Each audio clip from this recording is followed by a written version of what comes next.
pak është për lavdat, por hotjanët, me kaloshit hotjanët, cilë të në vazhdu prej xhamis, është një detali cili është mirë me ditë, e kanë fillu luftën e parë dhe i kanë dalë balë Mark Milanit me ushtrinë e vetë, dhe ka darë zoti, kanë ardhur ndihmë pastaj Rugova edhe pas kongresit Berlinit, cilin e kanë pas kontratën me u dhonë plavën e Gucin me u dhonë Malit Zi.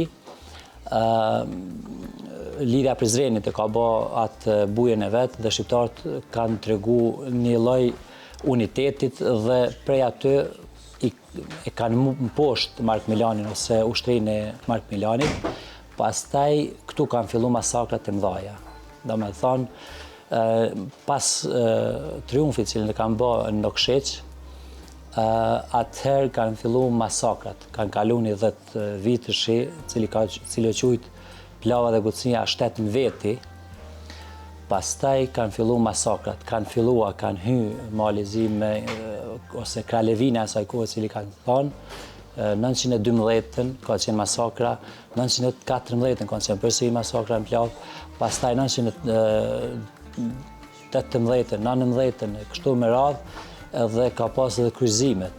Pastaj kanë fillua ndrrimi i emërtimeve, i mbiemrave, shembull emrat dhe mbiemrat i kanë ndruar me veç. Na Shamulinas vllaznia Sinanej, na i kanë ndruar dhe i kanë qitë Sinanović, Gjëmbale, Gjëmbalić, pastaj Haxhaj, Haxhović, e kështu me radhë. Domethënë në përgjithësi Rugova, Rugovac. Domethënë këto janë ato pasojat cilat ne i kanë lënë shteti i asaj kohe.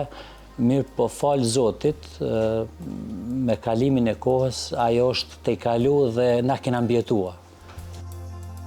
Përveç për ndjekjeve nga trojet e tyre, Artani flet edhe për mënyrën se si me dhuni kishin kryqëzuar. Gjithashtu, ka një kërkesë ndaj Kosovës dhe Shqipërisë, që t'i ndihmojnë në aspektin që në shkollat e Plavës të futet gjuha shqipe si gjuhë e dytë. E dini se nështë është edhe njohur si në Plavë ka ndodhur edhe ai kryqëzimi si i kanë kryqëzu njerëzit me dhunë. Kanë ardhur dhe i kanë kryqëzu.